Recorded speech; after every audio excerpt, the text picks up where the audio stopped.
नमस्कार, मी पंजाब डक. आज आहे 22 एप्रिल 2025 आणि आजपासून परत एक शेतकऱ्यांसाठी अंदाज देणार आहे.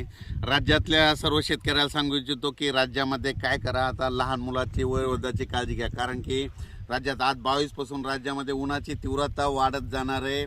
जवळजवळ पारा जवळपास 44-45 अंशापर्यंत जाणार आहे. म्हणून लहान मुलाची वयोवृद्धाची काळजी घ्या. आणि राज्यातल्या सर्व शेतकऱ्याला सांगू इच्छितो, राज्यामध्ये आता उन्हाची म्हणजे तीव्र लाट असल्यामुळे जवळपास 30 तारखेपर्यंत उन्हाची तीव्र लाट राहणार आहे.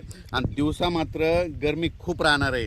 दिवसा अशी गरमी राहील की जसं मुंबईला जसं गेल्यावर गरमी असते तशी आपल्या महाराष्ट्रामध्ये, मराठवाड्यामध्ये, मध्य महाराष्ट्रात, विदर्भात सगळीकडं तेवढी गरमी जाणवणार आहे. म्हणून हा अंदाज लक्षात घ्यायचा.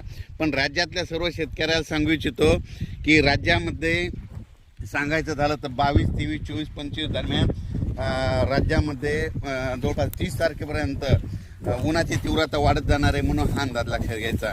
पण राज्यात मात्र सध्या हवामान कोरडे अंशतः ढगाळ राहणार आहे. म्हणून हा अंदाज लक्षात घ्यायचा. म्हणून राज्यातल्या सर्व शेतकऱ्याला सांगू इच्छितो की शेतीची आता मशागतीची कामे करून घ्या. कारण की आता म्हणजे अंदमान आणि निकोबार बेटा त्या समुद्रामध्ये मान्सूनला असं पोषक वातावरण चालू आहे. म्हणून हे देखील सांगू इच्छितो. आणि राज्यात परत एक सांगू इच्छितो, राज्यात सध्या उन्हाची तीव्र लाट असल्यामुळं आता शेतकऱ्यांनी काय करायचं, सकाळी सकाळी शेतीचे कामे आटपून घ्यावे. आणि हे काय पाहू शकता, हे आपल्या शेतामध्ये संपूर्ण नाले सगळे नाला खोलीकरण सगळं करून सगळे कामं व्यवस्थित करून ठेवलेले आहे. आणि आमच्या शेतामधून हे अंदाज देत आहे. म्हणजे पुढच्या वर्षीची सोयाबीन, तूर याची तयारी करून ठेवायची. आणि शेतकऱ्याला सांगू इच्छितो की शेतकऱ्यांनी कापूस करत असताना खूप काय खर्च करू नका. काय करा, अंतर कमी करा. 3x1 कापूस करा, अंतर कमी करा, खर्च कमी करा. जास्त म्हणजे खर्चाच्या भानगडीत पडू नका.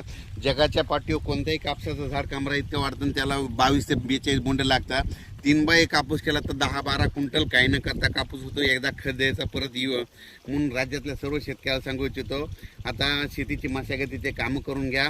कारण की मशागतीचे कामं करून घ्या. आता वेळ खूप आहे, आणखी जवळपास 2 महिने राहिलेले आहेत. तितक्या वेळात संपूर्ण शेतीचे कामे निघतात.